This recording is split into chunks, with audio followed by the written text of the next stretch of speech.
How you doing, everybody? Jay back here in the shop. Had a small request today about how hard it was to do the bare metal. Um, so I'm going to put a little demonstration on here, and I'll talk through it while I'm doing it, and tell you the tools that I use that help me do it, and some little tricks that I found on the way of figuring it out. So set the phone here. This is the 1950 Chevy street machine that I was working on. I'll just use this real quick. Do a small little piece on the window here.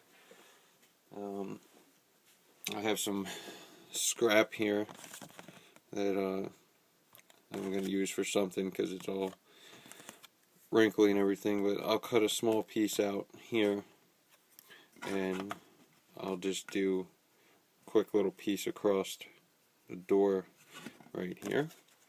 So while I'm cutting this out, I will let you guys know that if you're doing a flat black paint or a flat paint job or anything that's going to be like dusty while it's still painting, I found that this does not stick to it. So what I had to do with the flat black 66 El Camino was I took a wet Q-tip and wiped off the areas that I was going to do it to, kind of brought the dust off, and then it was able to stick, but it pulls that powdered paint off of the model, and it won't stick then. So, tools I'm using, very sharp, brand new X-Acto blade. Toothpick comes in handy. I use a Q-tip. I usually wet the end of it. Some tweezers. And I have these little square sponges. You can use one of these to push down in certain areas, to push the metal down. So you just want to make sure the area is pretty well clear of dust and everything, and just stick it on. I have a fat thumb, so my thumb works very good with pushing it on there, and as you can see, it just by pushing it on gets it on there, but not good enough. That's where I like to take the toothpick and just run it real softly to get the edges done. Pushes those down.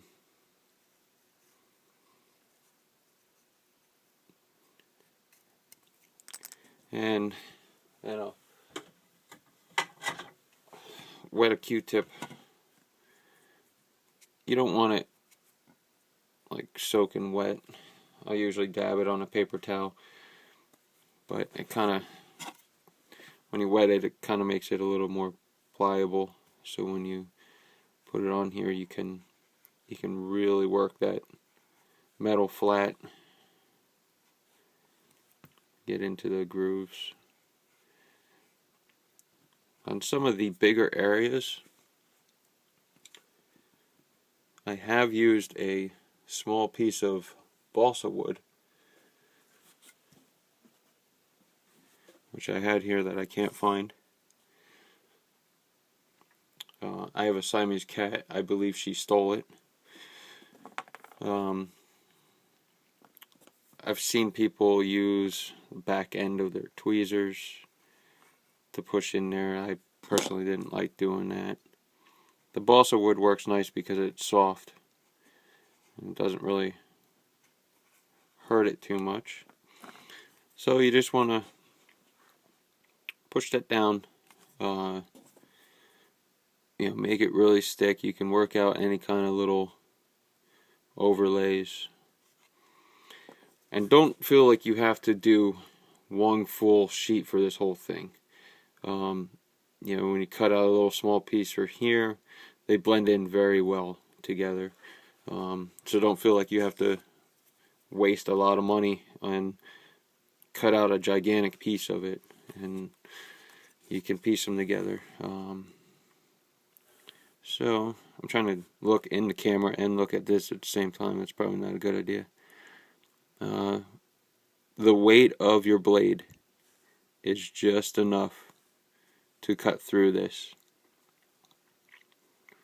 So just take your time, follow along the edge.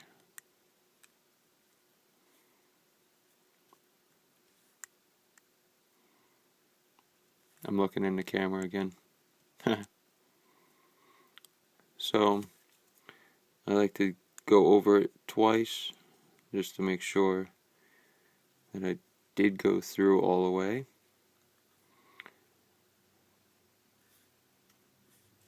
I tend to hold the razor straight up instead of flat, because when you go flat you can really slide off of it. And then just lightly pull the piece back up. Now I'll use this piece for here. I'll do that in a second just to show you how easy it does work. And then I just come back with wet Q-tip again and flatten it back down. And then do your inside.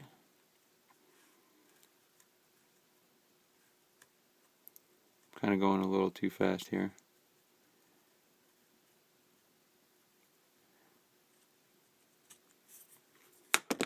But this is just practice. So pull that off. Take your Q-tip. Make sure it's all down.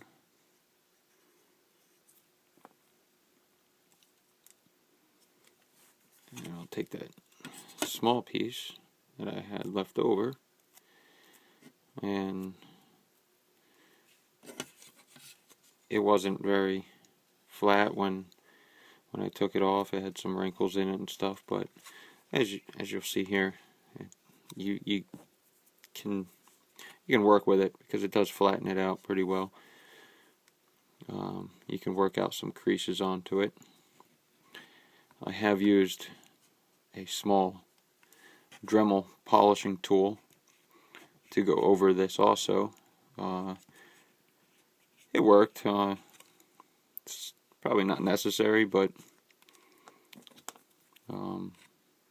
now on the toothpick part, you don't want to stand it straight up and down because you'll cut right through the foil. This you want to lay down to run along the foil, pushing it down, not cutting through it.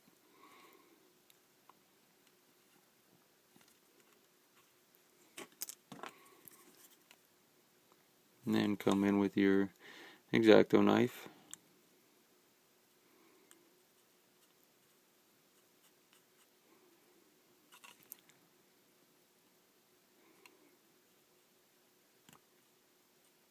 Sorry if I'm breathing into the camera. I'm hanging right over top of it. I'm currently trying to make better videos, editing them and adding things to them like text and stuff. So you'll see by watching my other ones, I'll try to get better and better at them. And peel those off. Oh, look what I found, my balsa wood. So you take a balsa wood and it's soft enough to pry in there, and that helps. So just wipe it back down, blend those two back in together, and there you have it. That's as easy as it is. It takes some practice. The stuff is very thin. It will cut very easily. You may get frustrated with it, but hang in there. Modeling is supposed to be all about fun. Take you away from your everyday hustle and bustle, and that's why I do it. So there you go. That's my technique and ways on how I do this. I'm glad you guys are all subscribing to me and putting some nice comments. I appreciate that. Stay tuned, and I will have some more stuff for you. Thanks for watching.